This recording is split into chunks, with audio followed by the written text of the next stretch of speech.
واتبعوا ما تتلو الشياطين على ملك سليمان وما كفر سليمان ولكن الشياطين كفروا يعلمون الناس السحر وما أنزل على الملكين ببابل هاروت وماروت وما يعلمان من أحد حتى يقول إنما فتنتم فلا تكفروا فيتعلمون منهما ما يفرقون به بين المرء وزوجه وما هم بضارين به من أحد إلا بإذن الله ويتعلمون ما يضرهم ولا ينفعهم وَلَقَدْ عَلِمُوا لَمَنِ اشْتَرَاهُ مَا لَهُ فِي الْآخِرَةِ مِنْ خَلَاقٍ وَلَبِئْسَ مَا شَرَوْا بِهِ أَنفُسَهُمْ لَوْ كَانُوا يَعْلَمُونَ.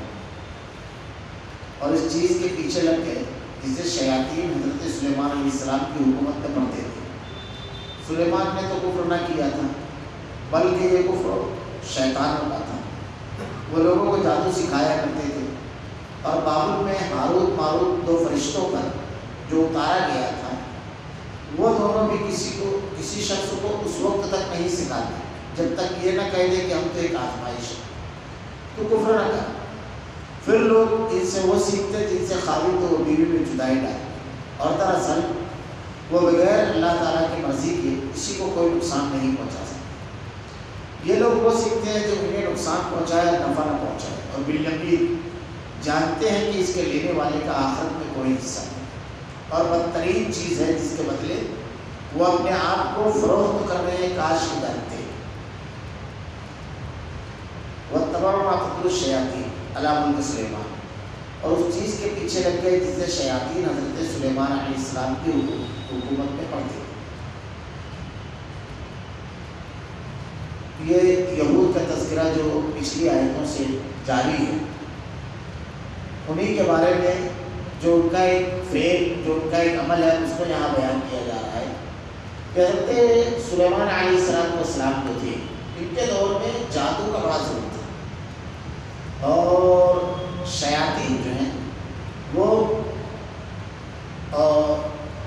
دیگر جادو کا علم لوگوں کو سکھایا کرتے تھے پڑھایا کرتے تھے.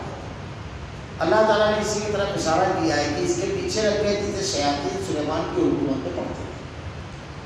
سلیمان نے تو کفر نہ کیا بلکہ یہ کفر شیطانوں نے کیا. وما کفر سلیمان ولکن الشیاطین کفروا یعلمون الناس السحر. حضرت سلیمان علیہ السلام کے بارے میں ایک عقیدہ لوگوں کا ایک بات مشہور یہ تھی کہ حضرت سلیمان علیہ السلام نبی نہیں تھے بلکہ جادوگر تھے. اور یہ اس لیے تھا کہ روایتوں میں ایسا ملتا ہے کہ حضرت سلیمان علیہ السلام کے دور میں جب جادو کا بہت زیادہ زور تھا تو حضرت سلیمان علیہ السلام نے جادو کی جتنی بھی کتابیں ہیں وہ سب جمع کر کے اپنے تختوں کے نیچے دفن کر دی. جب دفن کر دی تو آپ کی وفات کے بعد اسے شیاطین نے نکالا اور لوگوں کے درمیان پھیلا کر کے کہا کہ یہی سب پڑھ کر کے حضرت سلیمان علیہ السلام کو اتنا اختیار اتنا علم اور یہ جو جنوں کے اوپر اور پرندوں پہ اور ہواؤں پہ قابو یہ تمام چیزیں تھیں یہ اسی کی بنیاد پر تھی. اللہ رب العالمین نے اس کی تردید کی کہ حضرت سلیمان علیہ السلام نبی تھے اور ایک نبی ایسا فعل کیوں کر سکتا ہے. جادو بالکل صاف الفاظ میں کہا گیا کہ الفاظ کیا ہے قرآن کے سلیمان نے تو کفر نہیں کیا. جادو کرنا کفر ہے کرنا کروانا یہ کفر ہے باقاعدہ. اللہ تعالیٰ نے بڑی وضاحت کے ساتھ کہا کہ حضرت سلیمان علیہ السلام نے کفر نہیں کیا. یہ تو شیاطین کا کام تھا جو کرتے تھے. وہ ہمارے یہاں بھی جادو کا بڑا عام رواج ہے لوگوں کے درمیان اور جادو کے سلسلے میں ہمارے یہاں اس کو معمولی چیز سمجھا جاتا ہے. اس گناہ یہ کفر ہے بالکل صاف الفاظ میں اللہ تعالیٰ نے کہا. بلکہ اگر سلف کے اقوال جو علامہ ابن کثیر وغیرہ نے جمع کیا اور دیگر کتابوں میں جو موجود ہے کہ اگر کسی شخص کے بارے میں اس بات کا یقینی علم ہو جائے کہ وہ جادو کر رہا ہے اور وہ مسلمان ہے تو اس کو قتل کر دیا جائے گا. اور اس سلسلے میں کافی واقعات ملتے ہیں. امام ابو حنیفہ رحمۃ اللہ علیہ، امام مالک، امام شافعی، امام احمد بن حنبل دیگر ائمہ کے اقوال بھی موجود ہیں. بلکہ ایک بڑا مشہور واقعہ ملتا ہے کہ جیسے جادوگر جو جادو کے زور پر سب سے پہلی چیز سمجھ لینا چاہیے کہ جادو ہے. جادو نہیں ہے ایسا ہے، جادو کا وجود ہے. بعض لوگ جادو کے وجود ہی کا انکار کرتے ہیں. اب حضرت موسیٰ علیہ السلام کا جب آپ واقعہ پڑھیں گے تو حضرت نے جب فرعون کو اللہ کی نشانی جو معجزے کے طور پر آپ کو عطا کی گئی تھی بتائی، تو اس نے اور اس کے قریبی لوگوں نے مشورہ کیا، کہا یہ تو جادو ہے، اس کے ذریعے سے ہماری حکومت پر قابض ہونا چاہیے۔ تو اس نے پورے ملک کے جادوگروں کو بلایا، اور جادوگر جب آئے تو انہوں نے جب قرآن کے جو الفاظ ہیں، جو لوگ جادو کا انکار کرتے ہیں، قرآن کے جو الفاظ ہیں وہ یہ کہ جب انہوں نے رسیاں ڈالی تو وہ حرکت کرتی بھی محسوس ہو رہی تھی۔ حضرت موسیٰ علیہ السلام جو انتہائی جلیل القدر 5 اولو العزم انبیاء کرام ہیں، حضرت نوح علیہ السلام، حضرت ابراہیم علیہ السلام، حضرت موسیٰ، حضرت عیسیٰ علیہ السلام، اور اللہ کے آخری نبی حضرت محمد صلی اللہ علیہ وسلم اس پہ تھی۔ اور اللہ نے جسمانی قوت ایسی دی تھی کہ ایک ہاتھ مارا اور ایک چھک پکڑ کام ختم ہو گیا۔ انتہائی زبردست جسمانی قوت کی بھی مالک تھی اور انتہائی جری اور بہادر بھی تھی۔ حضرت موسیٰ علیہ السلام قرآن کے الفاظ ہے کہ جب رسیاں حرکت کرتی ہوئی محسوس ہوئی تو حضرت موسیٰ علیہ السلام خوفزدہ ہو گئے۔ فَأَوْجَسَ فِي نَفْسِهِ خِیفَةً مُوسیٰ، اللہ نے ارشاد فرمایا ہے موسیٰ خوفزدہ نہ ہو۔ اب یہ بتائیے کہ ایک رسی اگر حرکت کر رہی ہے تو اس سے کوئی خوف کھائے گا؟ اگر چھوٹے سے بچے کو آپ رسی ہلا کر دیتے ہیں تو وہ کھیلنے لگتا ہے، 1.5 سال کا، 2 سال کا، 3 سال کا بچہ، وہ اس سے خوفزدہ نہیں ہوتا ہے۔ کچھ حضرت موسیٰ علیہ السلام جیسے جلیل القدر نبی جو انتہائی طاقتور، انتہائی باہمت انسان تھے، وہ خوفزدہ ہونے۔ اللہ نے کہا أَوْجَسَ فِي نَفْسِهِ خِیفَةً مُوسیٰ قُلْنَا لَا تَخَفْ إِنَّكَ أَنْتَ الْأَعْلَىٰ، تیرے ہاتھ میں جو عصا ہے اس کو ڈال دے۔ جب آپ نے اس کو ڈالا تو اس نے ان رسیوں کو نکل لیا۔ جادوگروں نے سمجھ لیا کہ یہ جادو نہیں ہے، کیونکہ ہم تو جو کر رہے تھے وہ جادو تھا، وہ نظر بند تھا، وہ نظر کا دھوکہ تھا، لیکن یہاں پر تو شے کو ہی نکل لیا اس نے، ہماری پھینکی ہوئی شے کو۔ تو جادو کا وجود ہے، لیکن جادو کیا ہے؟ جادو جو کیا جاتا ہے اس کا کتنا نقصان ہوتا ہے، جادو کے اثرات کتنے ہوتے ہیں، اور جادو سے بچنے کا طریقہ کیا ہے، انشاءاللہ اس کی تفصیلات ہم بیان کریں گے۔ پہلی چیز یہ کہ حضرت سلیمان علیہ السلام نے کفر نہیں کیا، بلکہ یہ کفر شیاطین کا تھا۔ اس کا کرنا کفر ہے، اس کا کروانا کفر ہے، دونوں کے دونوں۔ ہمارے یہاں بڑی عام سی چیز ہے کہ جادوگروں کے پاس لوگ جاتے ہیں، مختلف لوگ اور مختلف کام کے سلسلے میں جاتے ہیں۔ کبھی تو ایسا ہے کسی سے دشمنی ہے تو آدمی اس کے ساتھ یہ معاملہ کرتا ہے، کبھی ایسا ہے کسی کاروباری رقابت کی بنیاد پر یہ سب کام کرتا ہے۔ کسی بھی وجہ سے اگر آدمی جادوگر کے پاس جاتا ہے تو جادوگر جو کام کرتے ہیں وہ کفر کرتے ہیں۔ ہمارے یہاں ایک چیز مشہور یہ ہے کہ بعض لوگ رحمانی علم کرتے ہیں، رحمانی اور سمپلی، یہ دو ترکیب بتائی جاتی ہے۔ رحمانی علم کو کہا جاتا ہے اس علم کو جس میں قرآن کی آیتیں اور احادیث میں وارد جو موجود دعائیں ہیں وہ پڑھی جائیں، اور سمپلی علم کو جادو کے علم کو کہا جاتا ہے۔ آپ اگر تحقیق کریں گے تو بہت سارے لوگ ایسے ہیں جو رحمانی کے نام پر بڑی عجیب و غریب چیزیں پڑھتے ہیں، حالانکہ وہ قرآن کی آیتیں نہیں ہوتی ہے، حدیث نہیں ہوتی ہے۔ میرا بتاتا خود ایک واقعہ ہے کہ ایک شخص کو میں نے دیکھا جھاڑ پھونک کر رہا تھا، اور ایک خاتون کو جو ہمارے یہاں مشہور ہے گٹو نہیں، میں یہاں پر ایک بات وضاحت کے ساتھ کہہ دوں، میں اس سے پہلے خطابات میں بھی یہ بات کہہ چکا ہوں، گٹو نہیں کا کوئی وجود نہیں ہوتا ہے۔ ہمارے یہاں جو بہت زیادہ مشہور ہے گٹو نہیں ہوتی ہے، اس کا کوئی وجود نہیں ہوتا ہے۔ یہ چیز ممکن ہی نہیں ہے کہ ایک ساتھ ایک وقت میں دو جگہ موجود رہے، یہاں بھی موجود ہے اور وہاں بھی موجود ہے، یہ ممکن ہی نہیں، کسی بھی علم سے یہ ممکن نہیں ہے۔ مگر ہمارے معاشرے کے اندر بڑا عجیب و غریب معاملہ ہے کہ کسی بھی خاتون کے بارے میں یہ چیز ہم مشہور کر دیتے ہیں، اور اس خاتون کے بارے میں جب یہ چیز مشہور کر دی جاتی ہے تو کتنے اذیت سے ان کا خانوادہ دوچار ہوتا ہے، اس کا اندازہ نہیں ہے۔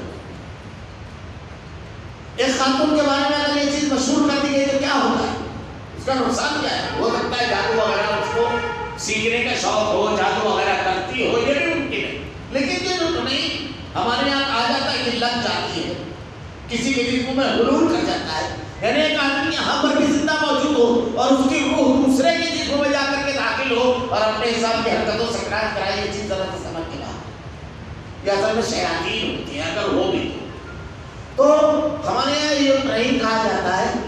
اس کا نقصان کیا ہوتا ہے؟ پہلی چیز تو یہ کہ کوئی خاتون تو نہیں ہے، یہ ثابت کرنے کے لیے ہمارے پاس کوئی دلیل نہیں، کوئی ایسی چیز نہیں ہے جس سے ہم یہ ثابت کریں کہ واقعی یہی ہے۔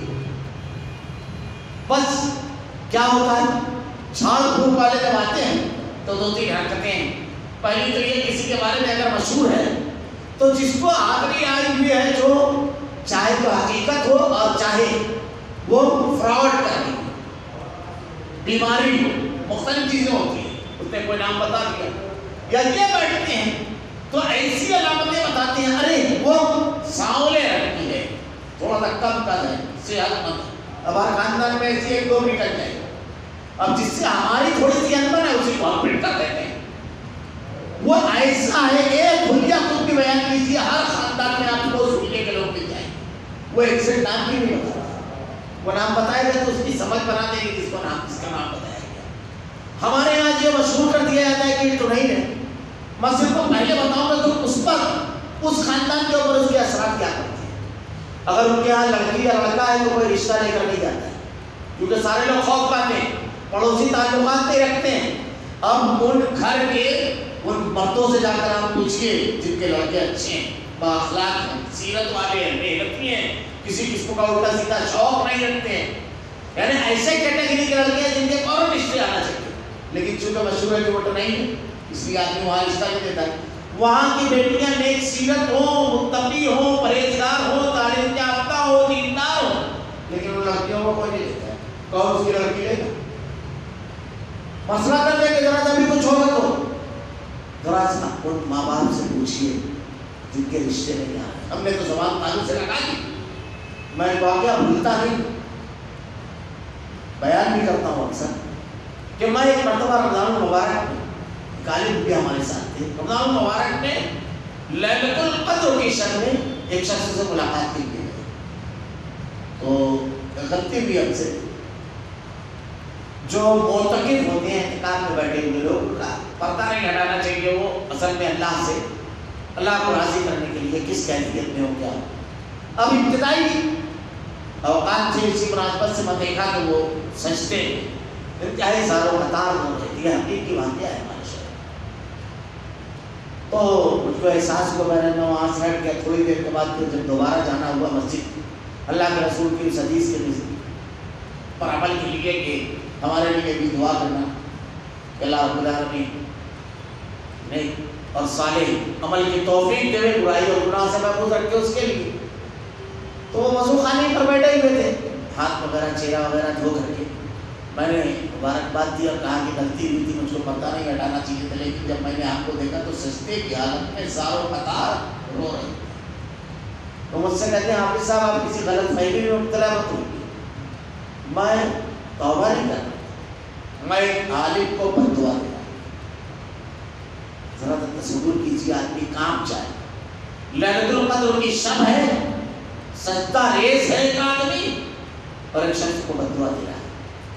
میں نے اس کو سمجھانے کے لیے کہا کہ یہ نہیں کرنا چاہیے، اگر ایسی کوئی بات ہے تو معاف کر دو۔ کہا ایسا جو ہے اس کے اثرات میرے پورے گھرانے پر، میری نسلوں پر پڑ رہے ہیں، مانی بات۔ اس نے میری والدہ کو تو نہیں مشہور کیا، اور ہم لوگ اپنے سماج اور اپنی گلی اور اپنے خاندان میں اچھوت ہو گئے۔ میں اپنی والدہ کے ان آنسوؤں کو نہیں بھول پاتا، میں اس کرب کو نہیں بھول پاتا کہ وہ کسی کے گھر میں جب جاتی تھی تو جو رویہ ان کے ساتھ رہتا تھا اس کی وجہ سے وہ خاندانوں میں جاتی نہیں تھی، وہ سب میں فراموش نہیں کر پاتا۔ انہوں نے تو ایک جملے میں کہہ دیا اور عبرت ناک موت بھی کی تھی۔ تو یہ ایک واقعہ میں بتا رہا ہوں، ایسے نہ جانے کتنے واقعات ہوں گے۔ میں نے طاہرہ مسجد میں 8 ہفتہ اس پر خطبہ کیا تھا، مجھ کو اچھی طرح یاد ہے۔ پہلی مرتبہ جب میں خطبہ کیا پہلے ہفتہ، تو مانے گاؤں میں ایک تنعیم جو بہت زیادہ مشہور تھی، جس کے بارے میں شہرت لکھی ہے، بہت بڑی تنعیم ہے، اور بدعقید کی دیکھیے ہمارے یہاں کہتے ہیں کہ جب اس کو اگر وہ کسی کو لگ جائے تو رحمانی علم کیونکہ وہ جادو ہے، وہ سور کی کھال پہ بیٹھ جاتی ہے. تو اس لیے جادو یعنی سمپلی علموں جو خراب علموں بھی لوگوں کے پاس جانا پڑتا ہے. کیسی بدعقیدگی کی بات ہے. اللہ کے نبی صلی اللہ علیہ وسلم کے اوپر لبید بن عاصم نے جو جادو کیا تھا تو کیا وہ قرآن کی آیتیں اور حدیثیں پڑھ کر کیا تھا؟ اتنا سخت جادو تھا کہ اللہ کے نبی صلی اللہ علیہ وسلم جب حضرت علی رضی اللہ تعالیٰ عنہ اور دیگر صحابہ کے ساتھ گئے اس کنویں میں نکالنے کے لیے، تو اللہ کے نبی صلی اللہ علیہ وسلم جب وہاں پہنچے تو صحابہ اکرام کہتے ہیں کہ وہ کنویں کا پانی بالکل لال تھا اور سرکنڈے کے جو درخت تھے تو ایسا لگتا تھا جیسے شیطان کا چیر، یعنی ہیبت ناک محسوس ہو رہا تھا. اتنا سخت جادو تھا. کس سے ختم ہوا؟ اللہ کے نبی صلی اللہ علیہ وسلم نے 2 سورتیں پڑھی، معوذتین، قل اعوذ برب الفلق، قل اعوذ برب الناس، جس سے ختم ہو گیا وہ جادو اللہ کے صلی اللہ علیہ وسلم نے. تو اللہ رب العالمین سے ایک آدمی مدد مانگتا ہے جادو کے خلاف، تو کیا شیطان کی طاقت شیطان اتنا طاقتور ہے کہ رحمان کی طاقت پر غالب آ جائے گا؟ رحمان کی طاقت غالب نہیں آئے گی. یہ بدعقیدگی ہے لوگوں کے درمیان جو یہ کہتے ہیں عقیدے کے بالکل خلاف چیز ہے. کیسا بھی جادو ہو اس کا علاج جو شریعت میں بتایا گیا اس کے مطابق کرنا ہے. شریعت میں بتایا گیا. اب ہمارے یہاں جھاڑ پھونک کرنے والے آپ اس کے سامنے جا کر کے بیٹھیے، کسی بھی آدمی کو بیٹھا دیجیے سر تو پہلے تو وہ کہتے ہیں کہ جو کچھ نہ کچھ کیا گیا. عجیب و غریب معاملہ ہے. انہیں کہاں سے معلوم ہو جاتا ہے کہ کچھ کیا گیا ہے؟ اب اس میں بھی شور کر دیا جاتا ہے کہ بھائی اس کے ہاتھ میں 5 موکل ہے، 10 موکل ہے، 11 چیز ہے، 19 چیز ہے. سب سے پہلی چیز جن کسی کے قبضے اسے نہ ہوتا ہے. تنزل الشیاطین تنزل علی کل افاک نصیب. کس کے اوپر نازل ہوتے ہیں؟ شیاطین. وَإِنَّ الشَّيَاطِينَ لَيُوحُونَ إِلَىٰ أَوْلِيَائِهِمْ. شیاطین اپنے اولیاء کی طرف وحی کرتے ہیں. جن کا جو معاملہ ہے حضرت سلیمان علیہ السلام کے قبضے میں تھے. حضرت سلیمان علیہ السلام نے اس کے لیے خاص دعا کی تھی. اللہ کے نبی کا ایک بڑا مشہور واقعہ ہے کہ آپ ایک مرتبہ نماز پڑھ رہے تھے، ایک شیطان جن، یہ جن جو ہیں یہ شیاطین تو ان میں سے جن ہیں، وہ جن ہی تھا جس نے سجدے سے انکار کیا، وہ جن تھا. تو ایک جن آ کر کے آپ کو نماز میں پریشان کرنے لگا. اللہ کے نبی صلی اللہ علیہ وسلم نے اس کو ایک ستون سے باندھ دیا. فجر کی نماز سے تھوڑا پہلے اس کو کھولا اور ارشاد فرمایا اگر مجھے اپنے بھائی سلیمان علیہ السلام کی دعا کا خیال نہ ہوتا کہ اللہ مجھ کو ایسی حکومت عطا فرما جو کسی کو میرے بات نہ، تو میری قوم کے بچے تجھ سے کھیلتے. اس کے بعد آپ صحابہ کرام کے واقعات پڑھیے، ائمہ کرام کے واقعات پڑھیے، محدثین کے واقعات پڑھیے، آپ کو نہیں ملے گا. یہ ملے گا حضرت ابو ہریرہ رضی اللہ تعالیٰ عنہ فطرے کا گیہوں آیا تھا تو ڈھیر لگا ہوا تھا مسجد نبوی میں. آپ اس کی حفاظت کے لیے مامور تھے ایک الگ جگہ پر. ایک آدمی آیا جھولا لے کر کے اس میں بھرنے لگا. آپ نے اس کو پکڑ لیا، کہا میں آیاتدار آدمی ہوں، بال بچے زیادہ ہے، غریب آدمی ہوں، چھوڑ دو آئندہ یہ حرکت نہیں کروں گا. آپ نے چھوڑ دیا. دوسرے دن پھر آیا، پھر وہی معاملہ ہوا، ویسے سوال و جواب ہوا، چھوڑ دیا. تیسرے دن کہا آج نہیں چھوڑوں گا. روز کہتے ہیں معافی مانگتا ہے. اس کے بعد کہا اگر چھوڑ دو تو ایک کام کی بات بتاؤ اور بہت بڑی بات بتاؤ. کہا بتاؤ. کہا دیکھو آیت الکرسی اگر پڑھ تو اللہ تعالیٰ شیطان سے ہر چیز کی حفاظت کرتا ہے. اللہ کے نبی صلی اللہ علیہ وسلم نے حضرت ابو ہریرہ رضی اللہ تعالیٰ عنہ سے پوچھا کیا معاملہ تھا، تمہارے قیدی کا کیا بنا؟ آپ نے پورا واقعہ بتایا. اللہ کے نبی نے ارشاد فرمایا وہ ابلیس کا کذاب مگر بات سچی کہتی ہے، سچ بات کہی ہے. عبادہ بن ثابت کی روایت میں کہ آپ نے اس کی کلائی پکڑی تو بالکل وہ کہتے ہیں پتلی کلائی تھی اور کتے کا جیسے بال ہوتا ہے اس طرح تھا. تو آپ نے اس سے پوچھا تو وہ کہتا ہے کہ میں طاقتور جن ہوں، یعنی اپنے جو اپنا قبیلہ ہے اس میں طاقتور ہوں. آپ نے اس کو پکڑ لیا لیکن یہ قبضے میں کرنے کا یہ سب نے کیا ہے. بلکہ خندق کے موقع پر غالباً ایک صحابی جو تھے ان کا معاملہ تھا کہ خندق کی کھدائی کے دوران یا رات جب ہوتی یا دن کا ٹائم جب پہلے تھوڑا سا سہولت کا ٹائم ہوتا تو آپ اجازت لے کر گھر چلے جاتے تھے. بالکل نئی نئی شادی ہوئی تھی. اللہ کے نبی صلی اللہ علیہ وسلم سے اجازت لے کر محال پر سے گھر جاتے. ایک روز جب گھر گئے تو اہلیہ کو دیکھا بالکل دروازے پر. تو آپ نے نیزہ تان لی انتہائی باغیرت اور باحمیت صحابی تھے. بلا کسی وجہ کے خاتون اگر گھر پر ہے باہر ہے تو آپ کی اہلیہ نے کہا پہلے جس چیز نے مجھ کو اس جگہ آ کر کھڑے ہونے پر مجبور کیا وہ دیکھ لو پھر کوئی اقدام کرو. صحابی جب اندر گئے تو ان کا جو کھاٹ تھا اس کے اوپر ایک بڑا سا سانپ کنڈی مار کر بیٹھا ہوا. آپ نے اس کو لپیٹا اور لے کر کے کھنجر میں لپیٹ کر کے صحت میں لے کر آئے.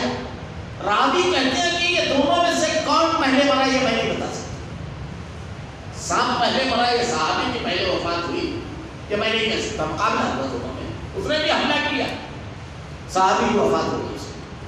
اللہ کے نبی صلی اللہ علیہ وسلم نے ارشاد فرمایا وہ ایک چیز بستی کے اندر کبھی گھروں میں اگر کوئی سانپ وغیرہ نظر آئے اور موقع ہو آپ پر حملہ آور نہیں ہو سکتا ہے تو آپ اس کو کہیے کہ اگر تجھے نہ تو نکل وہ خود بخود بھاگ جائے گا, نکل جائے گا. خیر یہ جو ہمارے یہاں مشہور ہے کہ میرے قبضے میں 5 چیز ہے 7 چیز ہے, اب آدمی کچھ بھی چھوڑ سکتا ہے نا.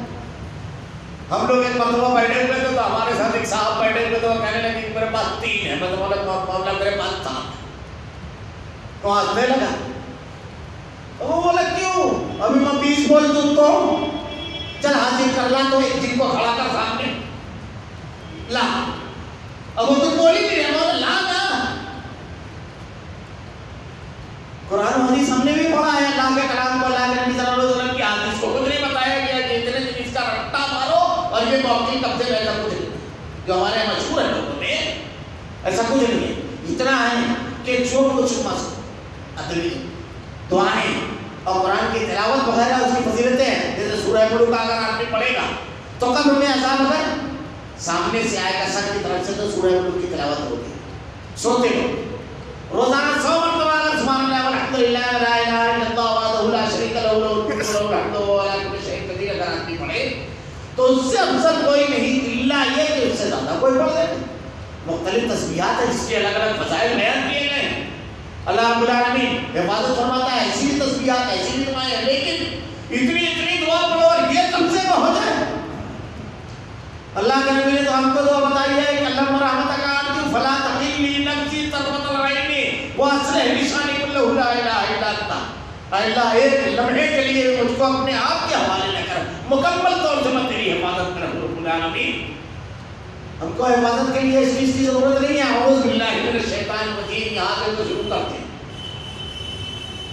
پناہ چاہتے ہیں اس سے, شیطان مردود سے.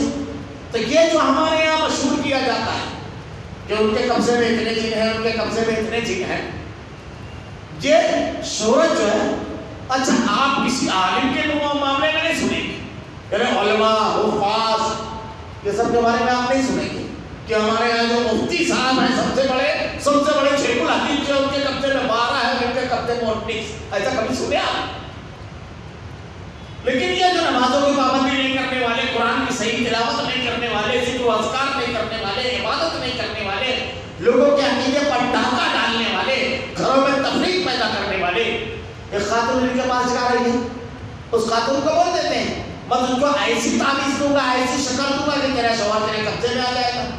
حالانکہ خاتون کو آپ یہ سمجھائیں گے کہ تیرا اخلاق, تیرا عمل, شوہر تجھے جو چیز پسند کرتا ہے جو ناپسند کرتا ہے اس کا خیال رکھ, یہ سب شریعت اور دین ہے. دیکھ اللہ رب العالمین خود اس کے دل میں محبت ڈال دے گا. رب العالمین سے مانگ کہ اللہ اس کے دل میں میری محبت ڈال دے. رب العالمین ہم دونوں کے مابین اختلاف اور نزاع نہ ہو. صحابہ کے واقعات پڑھیے. حضرت ابو قتادہ کہتے ہیں کہ میری اہلیہ سے میری کبھی اختلاف نہیں ہوا, کبھی بھی جھگڑا نہیں ہوا. کیوں؟ میں نے شادی کے دن اس سے کہا جب میں غصے میں آؤں گا تو تو غصے میں نہ آنا, اور جب تو غصے میں آئے گی تو میں غصے میں آؤں گا. اب ہمارے یہاں کیا ہے, آدمی اگر غصے میں ہے تو ہماری ماں بہنیں بیٹیاں ثواب کا کام کرتی ہیں, سمجھتی ہیں کہ ابھی جواب دیں گے تو صحیح ہے, پھر کام اس پر بڑھ جاتا ہے. جب شوہر غصے میں ہے تو خاموش ہو جا, اور جب تو غصے میں ہے تو شوہر کو بھی کبھی سمجھ لینا چاہیے. ایسا نہیں ہے. حضرت عمر رضی اللہ تعالیٰ عنہ کیسے تھی؟ اللہ کے نبی صلی اللہ علیہ وسلم کے پاس ایک مرتبہ ازواج مطہرات بیٹھی ہوئی تھی, کچھ بات چیت چل رہی تھی, کچھ مطالبات تھے. حضرت عمر رضی اللہ تعالیٰ عنہ صاحب اٹھ کر کے خاموش ہو گئی اندر. اللہ کے نبی صلی اللہ علیہ وسلم مسکرائے آپ کے چہرے انور پر مسکراہٹ دیکھ کر حضرت عمر رضی اللہ تعالیٰ عنہ نے کہا اے اللہ کے رسول کس چیز نے آپ کو خوش کر دیا؟ کہا عمر جانتے ہو کیا ہوا؟ کہا نہیں اللہ کے نبی لیکن مجھے بتائیے آپ کی خوشی میں شریک ہو جاؤں۔ تو آپ نے ارشاد فرمایا کہ ہم لوگ بیٹھے ہوئے تھے تو یہ مجھ سے مطالبہ کر رہی تھی اور دو بات کر رہی تھی، تمہاری آواز سنی سمندر چلی گئی۔ حضرت عمر رضی اللہ تعالیٰ نے کہا آپ کی بیٹی ام حبیبہ بھی ام المؤمنین تھی، حضرت عائشہ حضرت عمر صدیق رضی اللہ تعالیٰ عنہ انتہائی قریب تھے آپ کے، یعنی انتہائی قریبی دوست جس کو کہا جائے گا وہ تھے، بھتیجی تھی اس مناسبت سے، اور اللہ کے نبی صلی اللہ علیہ وسلم کی زوج ماں بھی تھی۔ تو آپ نے کہا اللہ کے بندیوں تم کو تو نبی کا احترام اور ان سے کرنا چاہیے، میرا کیا معاملہ ہے؟ وہ عمر رضی اللہ تعالیٰ عنہ جن کے بارے میں اللہ کے نبی نے کہا جس گلی سے گزر گیا شیطان فرار ہو جاتا ہے، رکتا ہی نہیں تھا۔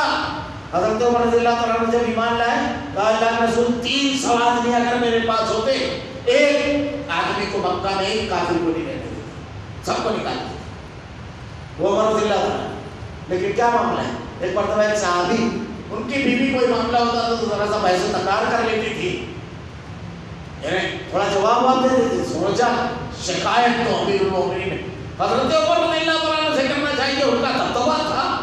اب یہ شکایت لے کر گئے تو آپ کی اہلیہ کسی بات پر آپ کو ذرا سا زور کہہ دیتی اور آپ خاموش سن گئے۔ اب باہر جب آواز آئی تو سوچنے لگے جہاں مقدمہ لے کر آیا وہاں تو خود وہی کیس چل رہا ہے، لوٹ گئے۔ حضرت عمر رضی اللہ تعالیٰ نے بڑے ہی سکین آدمی، آپ کو آہٹ محسوس ہوئی، باہر نکلے جا رہے تھے، ان کو بلایا نہیں تھا، لگتا ہے کہ کسی کام کی غرض سے میرے پاس آئے تھے، امیر المومنین تھے، بڑا خیال رکھتے تھے آیا تھا۔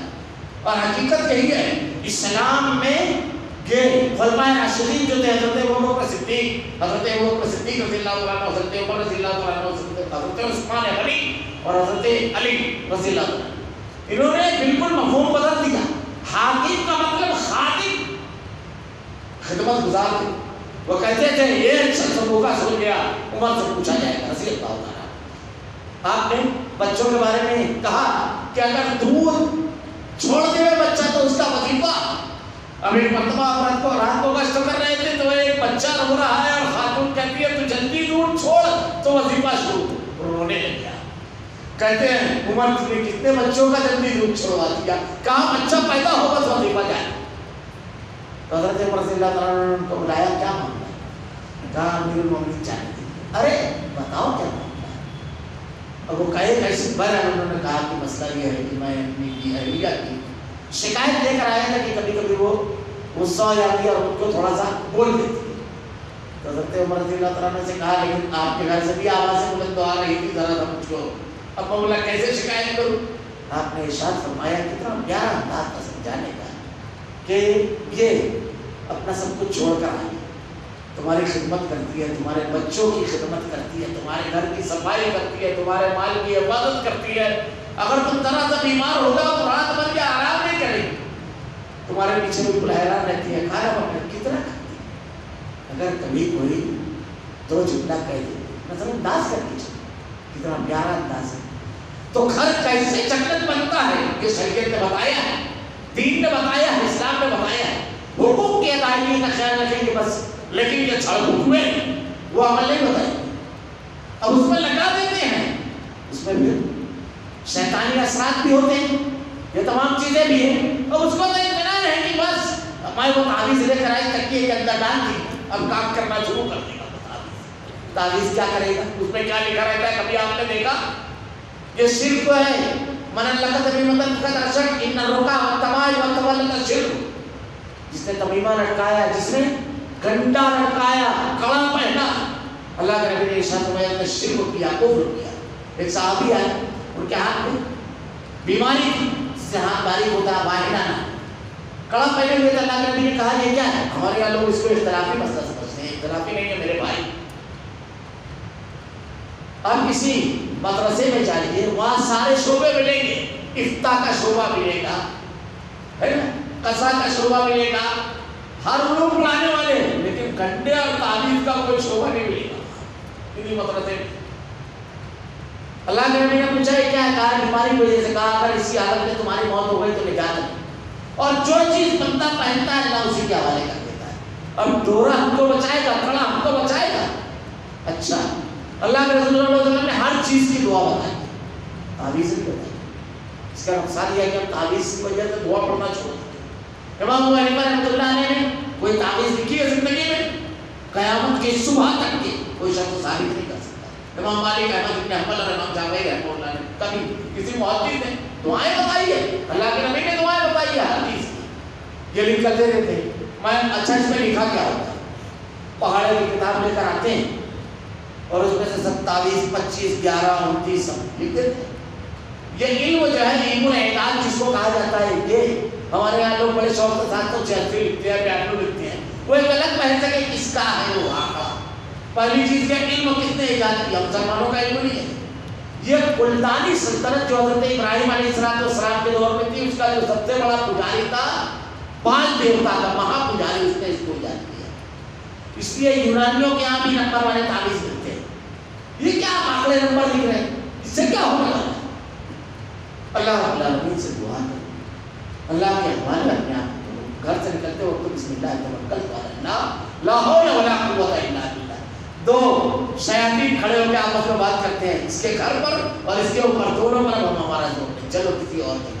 آپ نے اتنا بڑا جملہ جو اللہ کے نبی نے بیان کیا، اللہ پر توکل کیا آپ نے، اللہ نے شیاطین کو خود آپس میں گفتگو کروا دیا، چلو اپنا کام نہیں۔ اچھا میں نے ایک مرتبہ خطبہ دیا، سب تذکرہ کرتا ہوں، اللہ تعالیٰ ہدایت دینے والا ہے۔ اتنی تعویذیں اس روز ٹوٹی کہ وہ جو پارٹی آتی ہے کھمیرہ بولتے ہیں جس کو، کافی یعنی پاؤں کے آس پاس کے اس سے زیادہ مل گیا۔ تو میں نے کہا اس کو قرآن کی آیت نہیں ملی، اللہ کی مشیت 48 تعویذ میرے سامنے کھولے گئے تھے، 48 ایک میں بھی قرآن کی آیت بہت نکلا تو کیا، جبرائیل میکائیل اسرافیل اسرائیل ابلیس، ہارون شداد قارون حامان نمرود، یہ سب قرآن کی آیت ایک میں۔ یہ عموماً ایسے ہی رہتا ہے، آپ کو ریپیٹ کرتے دیا، آپ کیا بات کر کے حکم رہے آپ کو معلوم ہے؟ یا تو پہاڑی کی کتاب کی آیت جو ہے ایک آدمی، اور یا تو پھر یہ لے کر کے گھوم رہے ہیں۔ اور اگر قرآن ہے تو اس کو لے کر لیٹرن میں جائیں گے، ہے آپ لے کر کے زوجہ ملاقات کرتے ہیں، یہ تو اس کی بھی حرمتی ہے، قرآن کے ساتھ کھلواڑ ہے۔ اچھا یہ تعویذ بچائے گا، اللہ کے نبی کہتے ہیں یہ حروف کو بدل دینا یہی ہے کہ جو چیز قرآن میں اور حدیث میں بیان کی گئی ہے اس کو چھوڑ دیا جائے۔ اللہ کے نبی نے کہا اگر آپ لیٹرین جا رہے ہیں تو الٹا پہلے رکھو اور کیا دعا پڑھو، بسم اللہ اللہم انی اعوذ بک من الخبث والخبائث، اللہ کا نام لے لو اور اللہ سے پناہ حاصل کرو۔ یہ تعویذ بچائے گا؟ وہ بھی ایک فارمولا تعویذ لے کر آپ کے پاس آ جائے گا، کیا کرو گے بولو؟ وہ تو شرک کرواتا ہے، یہ تو کہے گا کہ میرا ساتھی ہے یہ۔ اللہ کے نبی نے جو بتایا ہے، اللہ رب العالمین کے ذریعے اللہ نے بتایا، اللہ کے نبی کو اور اللہ کے نبی نے ہم کو بتایا، وہ ضابطہ ہم کو منظور نہیں ہے۔ دوسری بات یہ کسی کو بھی کہہ دیتے ہیں کہ تجھ کو کچھ نہ کچھ کیا ہے، جادو ہوئے۔ آپ کسی نارمل آدمی کو لے کر جائے، تجربہ کیجیے، تھوڑا سا جھوٹنے جاننے لگے، بس کہہ دیں کہ بہت خطرناک لگا ہے۔ اب اس میں 3 شیطان 5 شیطان جو بھی بول دے تو کیا کریں گے؟ کسی کو اس سے کیسے معلوم ہو جاتا ہے؟ کبھی کہتے ہیں وہاں گاڑا ہوا ہے، یہ سب کیسے معلوم؟ ٹھیک ہے کچھ علامتیں وغیرہ ظاہر ہوتی ہوگی، ہم اس کا انکار نہیں کرتے ہیں، لیکن یہ کیسے کیا کہہ دیتے ہیں؟ پھر کچھ اشارے بھی کر دیتے ہیں اور خاندان میں جھگڑے لگا دیتے ہیں۔ ہمارا دل کسی کی طرف سے ذرا سا مٹ میلا ہے معاملہ، بس ہم ناراض ہو جاتے ہیں۔ اللہ کے نبی پر جادو کیا گیا، اللہ کے رسول صلی اللہ علیہ وسلم آرام فرما رہے ہیں، 2 فرشتے آتے ہیں آپ کے سر پر پاس بیٹھتے ہیں، ایک کہتا ہے یہ وہی شخص ہے، کہا ہاں یہ وہی ہے، اسی کے اوپر جادو کیا گیا ہے، اور جو کنواں ہے نبی بن عاصم نے کیا، اور اس کنویں میں یہ گاڑا ہوا ہے۔ اللہ کے نبی صلی اللہ علیہ وسلم سے بہت کر کے بتایا، اس کو کائنات کے امام محمد رسول اللہ صلی اللہ علیہ وسلم کو کس نے بتایا؟ فرشتوں نے۔ تم کو کس کو کون بتایا؟ تم کو کون بتایا؟ عجیب و غریب معاملہ ہے، بڑی بے اعتدالیاں ہیں۔ اچھا پھر اس میں پیسے بہت چلتے ہیں، خواتین جاتی ہیں یہ سمجھ کر کے کہ میرا مسئلہ حل ہوگا، لیکن مسئلہ نہیں حل ہوتا ہے، عصمت برداشت برباد ہوتی ہے، اور کتاب و سنت جو ہر مسئلے کا حل موجود ہے جس میں اس کو چھوڑ دیتے ہیں ہم لوگ، اور شیطان کے حوالے شرک اور کفر کرتے ہیں۔ خیر تو ہمارے یہاں یہ مشہور ہے کہ ترہین ٹونا لگتا ہے. تو میں نے جب وہاں خطبہ دیا تو خطبے کے بعد ایک آدمی کھڑے ہوئے اور رونے لگے مجھ کو پکڑ کر کے اور کہا کہ اچھا ہے کہ موت سے پہلے کسی خطیب کے منہ سے یہ کچھ جھوٹا سن لیا، یہ ٹرین وغیرہ نہیں ہے. تو میں نے کہا آپ کون ہیں؟ تو مالیگاؤں کی سب سے بڑی ٹرین جس کو کہا جاتا ہے کہا کہ موت کا بیٹا.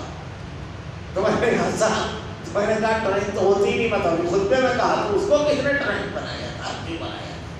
تو اس نے بتائی ہو جا کہ ایک شخص نے کہہ دیا تھا کہ اگر تم اس سے نکاح نہیں کرے گی، اور 4 بیٹے تھے، انہوں نے کہا کہ میں نے خود کو نکاح نہیں کرنا ہے، میں اپنے بیٹوں کا لیا جیوں گی، تو تیرا جینا تو بھر کر دوں گا. تو بولے اس نے مشہور کیا.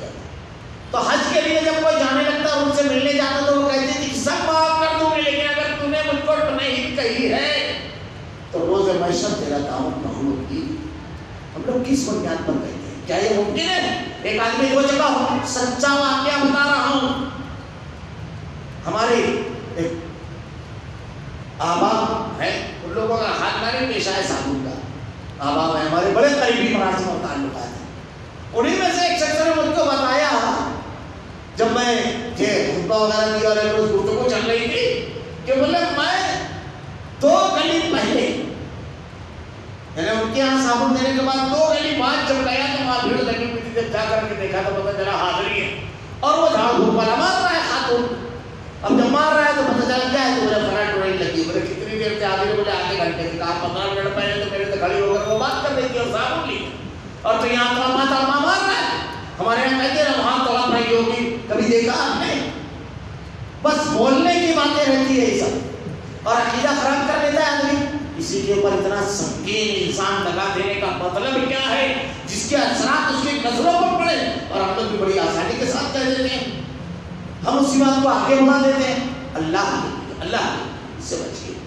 اس میں بہت ساری چیزیں ہوتی ہیں. کبھی ہسٹیریا کی مرض ہے، ڈاکٹر نے پوچھی اس کی علامتیں، یعنی شادی میں عمر زیادہ ہو جائے یا شوہر کسی دوسرے ملک میں جائے اور کافی طویل مدت ہو جائے تو پھر اس قسم کے دورے پڑتے ہیں. اس کی اکثر سمپٹمز ایسی ہیں کہ غیر پڑھے لکھے لوگ سمجھتے ہیں کچھ اوپر نیچے کا ہے، کچھ معاملہ ہے.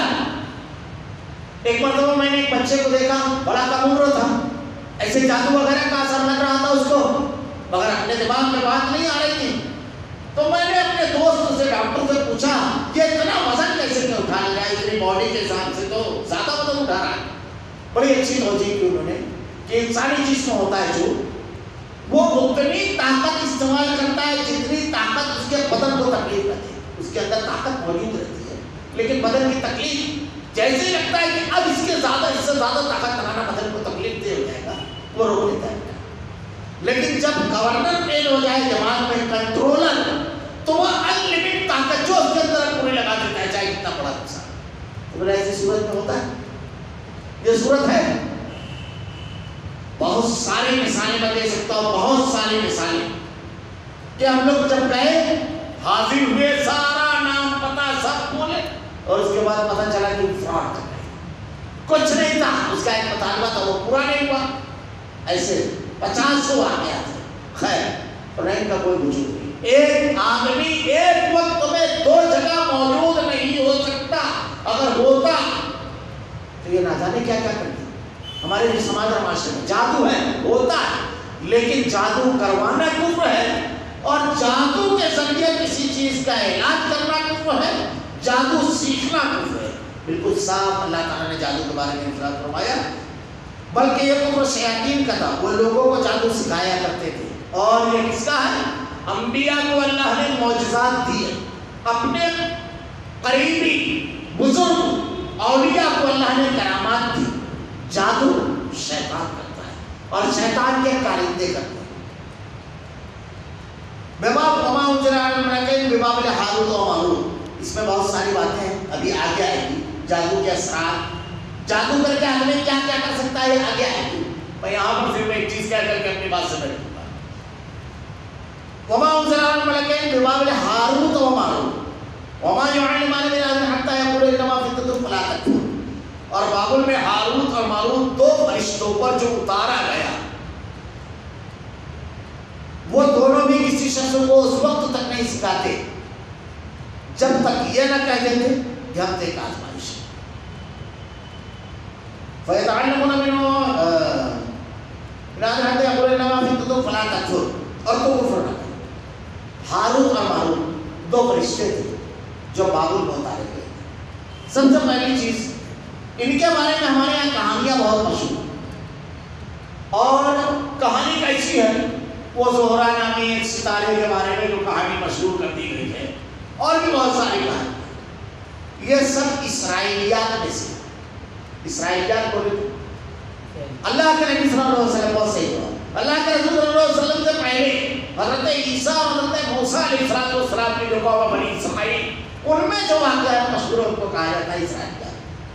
اب اس کے بارے میں ایک اصول علامہ ابن تیمیہ رحمہ اللہ تفسیر میں بڑا زبردست نقل کرتے ہیں کہ دیکھیے، اگر کوئی چیز وہاں بھی موجود ہے اور ہمارے یہاں بھی موجود ہے تو اس کی تصدیق کریں گے. یہ بالکل صحیح. ان کی کتابوں میں ان کی یہاں بھی اور ہمارے یہاں دونوں جگہ اگر موجود ہے اس کی تصدیق کریں گے. اگر کوئی چیز ہمارے یہاں موجود ہے اور ان کے یہاں اس کے بالکل خلاف ہے، یعنی جو موجود ہے ان کے یہاں اس کے بالکل خلاف ہمارے یہاں، ہم اس کی تکذیب کریں گے، انکار کریں گے. کوئی چیز ان کے یہاں موجود ہے اور ہمارے یہاں نہیں ہے، خاموشی ہے، ہم بھی سکوت اختیار کریں گے. تو جو چیزیں ہمارے یہاں نہیں ہیں اس کو کیسے بیان کرتی ہیں جانتے ہیں آپ لوگ؟ زلیخا، ابھی جیسے یہ نام لو تو سب سے پہلے کیا دماغ میں آتا ہے؟ حضرت یوسف علیہ السلام سے جس خاتون کو محبت ہو گئی تھی وہ. یہ نام احادیث میں، تفسیر میں، قرآن میں کہیں ہر جگہ امراۃ العزیز ہے. لیکن ہمارے یہاں بچے سے بھی پوچھو یہ اسرائیلیات وہ برابر ہوتا ہے. بہت ساری چیزیں ایسی ہیں. تو یہاں پر بھی یہ جو واقعات وہ تفصیل سے بیان کیے جاتے ہیں، کوئی تفصیل یہاں پر بیان نہیں کی قرآن و حدیث کہ وہ آسمان پہ چڑھنے اور اترنے کا، پھر اس کے بعد وہ ایک عورت کو انہوں نے سکھایا. وہ سب واقعات جو مشہور ہیں، ہم کو تکلم میں پڑھنے کی ضرورت نہیں ہے. بس اللہ رب العالمین نے ان لوگوں کو وہاں اتارا بطور آزمائش معقول میں. اب آزمائش کیسے تھے وہ کہ ان لوگوں کو جادو کا علم دے کر کے بھیجا. اب جادو کا علم ان لوگوں کا پاس ہی ان لوگوں کو معلوم تھا، تمام لوگوں کو. آزمائش کیسے کہ آدمی ان سے سیکھے نا اور اس پر عمل نہ کرے. جادو پر یہ باقاعدہ لوگوں کو سمجھاتے تھے کہ کفر نہ کر. یہاں ایک چیز سمجھ لیجیے، اگر کوئی استاد ایسا ہی وہ جانتا ہے جو باطل مذہب ہے اور شاگرد کو اس کو اصرار کرتا ہے کہ تم ان کو سکھا، میں اس علم کے ذریعے باطل مذہب کا یا باطل چیزوں کا رد کروں، تو ایسی صورت میں اگر استاد اس کو سکھا دیتا ہے، تاکید کر کے کہ تو اس کا غلط استعمال نہ کرنا، مس یوز نہیں کرنا ہے اس کا. اب اس کے بعد سیکھنے کے بعد اگر وہ کرتا ہے تو غلطی کس کی ہے؟ شاگرد کی غلطی، استاد مجرم نہیں کس کا. تو اللہ رب العالمین نے دو فرشتوں کو اتارا. اب وہ فرشتے جو تھے ان کے پاس سے لوگ آتے تھے جادو سیکھنے کے لیے. جادو کی طرف جو لوگ دوڑتے ہیں یہ مزاج یہودیوں کا، یہودیت والا. صحابہ کرام کے معاشرے میں، اہل ایمان کے معاشرے میں یہ سب چیزیں نہیں ملیں گی. کم علم لوگ جو ہوتے ہیں، جو کمزور عقیدے کے ہوتے ہیں، سب سے پہلے شیطان انہی راستوں سے ان کو پر حملہ کرتا ہے. معاہدہ اپنا بتاؤں گا کہ ایک آدمی کے اوپر اگر جادو کیا جائے تو کتنا اثر جادو کا ہوتا ہے.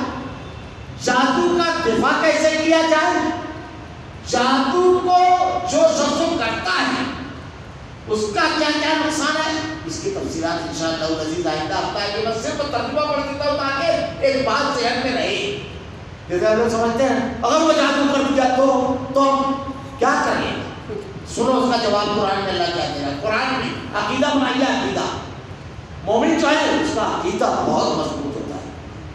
کسی چیز سے خوف نام کی چیز ہوتی ہی نہیں ہے، اس سے ڈرتا ہے صرف اللہ سے، وہ ناراض نہ ہو جائے. دیکھیے اللہ نے جواب بہت پیارے انداز میں دیا، اور بالکل چھوٹا سا جملہ ہے لیکن پورا ذہن کی گرہ کھول دیتا ہے. کیا کہا اللہ نے؟ جب وہ لوگ آتے تھے تو کہتے تھے ایک آزمائش تو کفر نہ کر. پھر لوگ ان سے وہ سیکھتے جس سے خاوند اور بیوی میں جدائی ڈالتے. کیا سیکھتے؟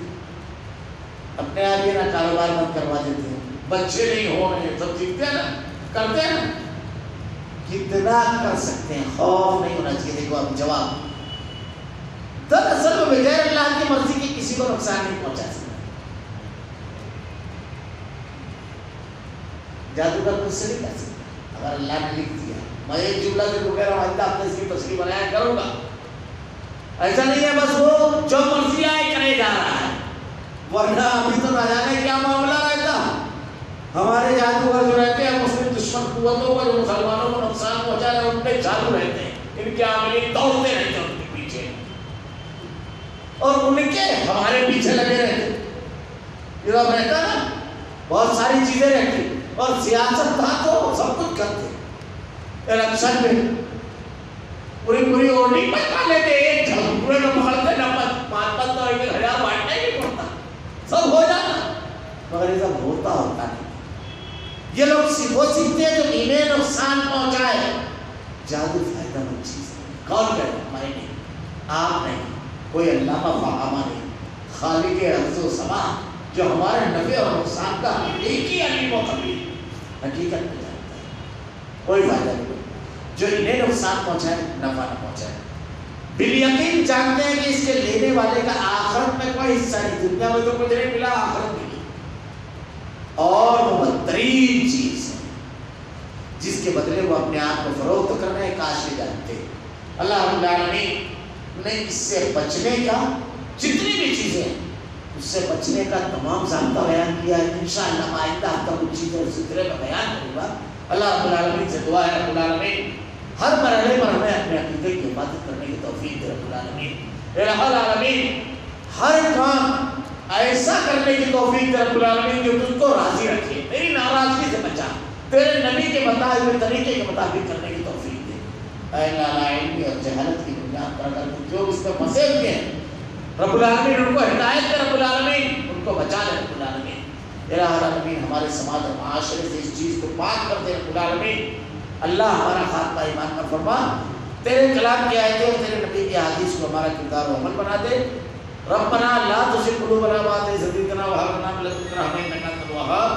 سبحانك اللهم وبحمدك أشهد أن لا إله إلا أنت